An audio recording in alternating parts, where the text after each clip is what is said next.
This morning, I met a member of the team streaming our teachings, and his meditation practice had clearly deepened. Curious, I asked what had changed. He said he'd begun anchoring his mind with a dwelling object, Vihara Dhamma. For 10 years, he'd heard me teach that the mind needs a stable home, a dwelling object to rest in, but he hadn't known how to put it into practice.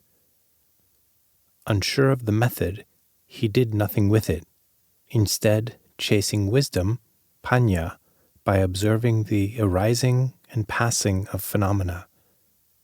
Yet, without a foundation to stable the mind, his efforts faltered. True wisdom, the training of insight, panyasika, cannot blossom without first training the mind, jittasika, through a dwelling object.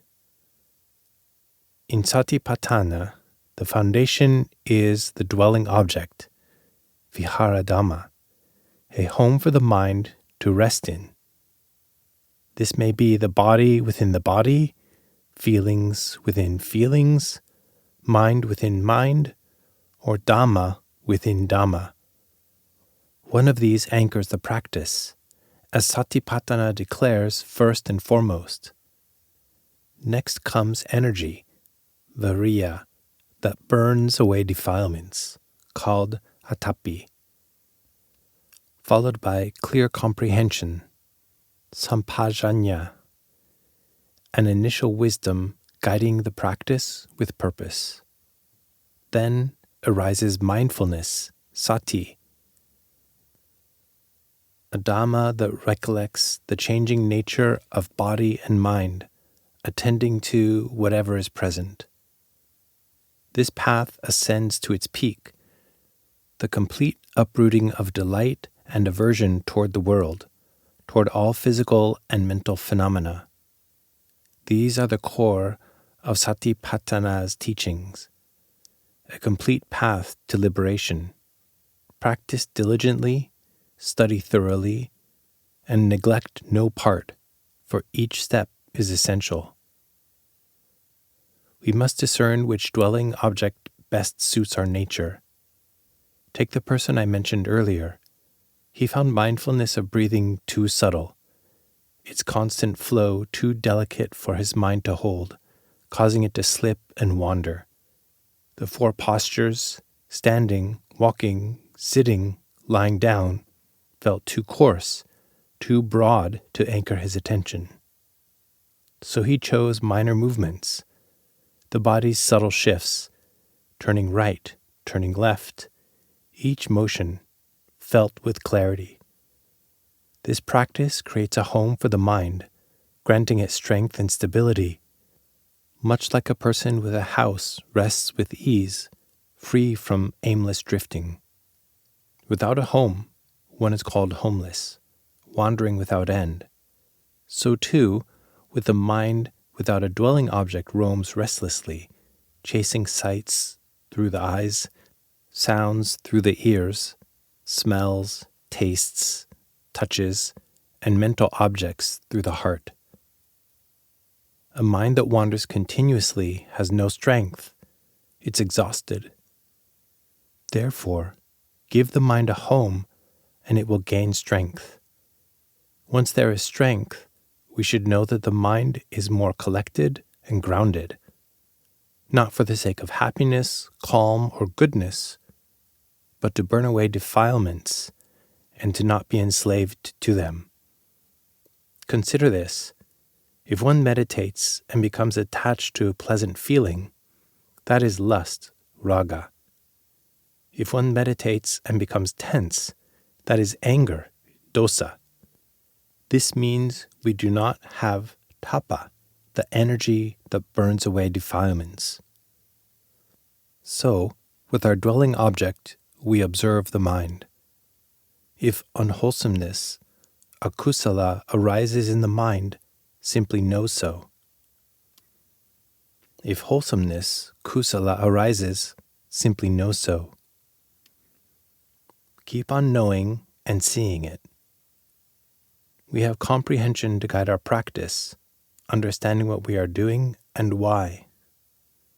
For example, if the mind now becomes restless, just see the mind return to the dwelling object. While we are not aiming to see the three characteristics yet, the mind only wants to rest. Now, when the mind has gained enough strength, lingering in rest can breed laziness. That's a defilement. Clinging to the bliss of calm is no different. It's a defilement too. If we catch this, we see our practice has been feeding defilements, not uprooting unwholesomeness states or nurturing wholesome ones. Instead, we're piling on more defilements. So, if we must examine ourselves, at this moment, should we cultivate calm, samatha, or pursue insight, vipassana? If calm is needed, which dwelling object suits us best?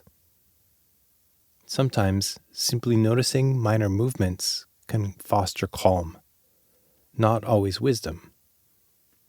If we're aware of the movements, but don't discern the body's impermanence, suffering, or not self, insight won't arise. We observe ourselves gently. When calm is needed, we cultivate it. Once the mind is sufficiently still, lingering in that stillness breeds stagnation. So we stir it towards wisdom. But if we're adept at pursuing wisdom and push too hard, ignoring the need for rest, we lack comprehension.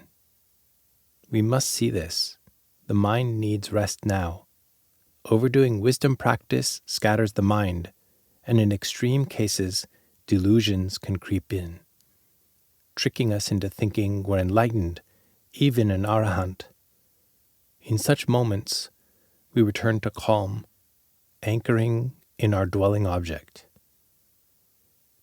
Keep practicing steadily, day by day. As mindfulness and wisdom ripen, we begin to see clearly when the mind engages with any object. It doesn't just know it, it reacts, delighting or recoiling. Take a day when mindfulness flows effortlessly, awareness sharp and constant.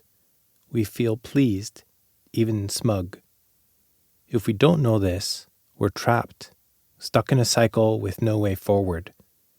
We crave constant mindfulness, forgetting it's beyond our control, not something we can force.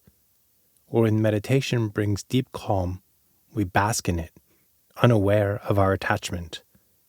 Miss this, and we're mired in that calm for years. For some, like celestial beings, this fixation could last eons, the world crumbling and reforming while they cling to an empty space. Staying in a dwelling object isn't about clinging to it every second. It's like living in a house. We're free to step out whenever needed. So, if we're anchored in minor movements, or the breath and the mind shifts to another task, we don't block it. It's like a homeowner leaving briefly, soon to return. This is natural. So while we're anchored in minor movements, suppose a rabid dog charges at us. We can't just keep noting movements. That won't do. In that situation, we observe the strong emotion that has arisen, fear of the rabid dog. Mindfulness immediately knows the fear. We do not keep methodically noting minor movements to the point of being bitten.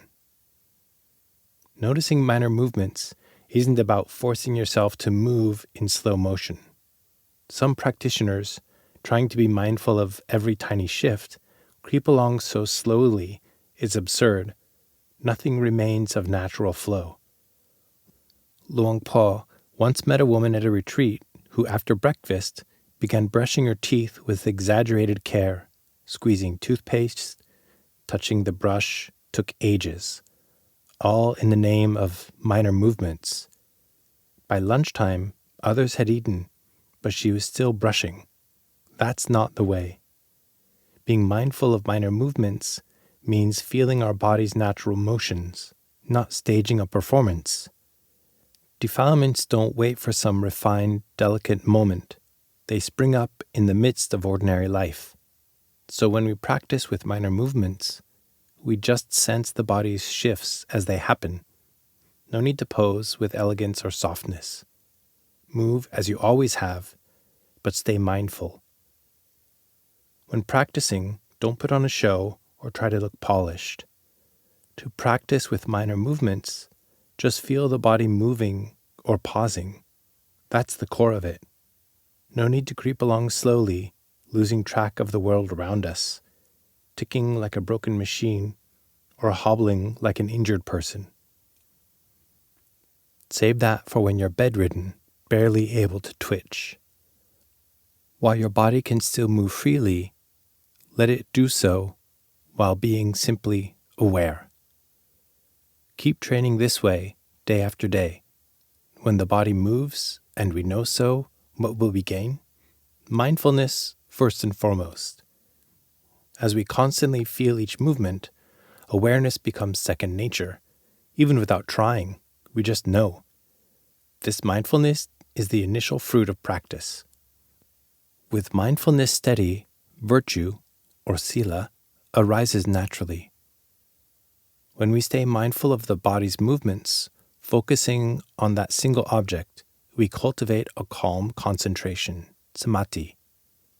But if we notice the mind wandering, say, the hand moves, and the mind chases after it, or darts elsewhere, and we know it each time, we develop moments of stable, upright concentration. So when we move, know it naturally with care, not putting on an act. What do we gain? First, mindfulness. Second, virtue, or sila, follows naturally. Third, we gain a calm concentration, samadhi, resting in the single object of movement.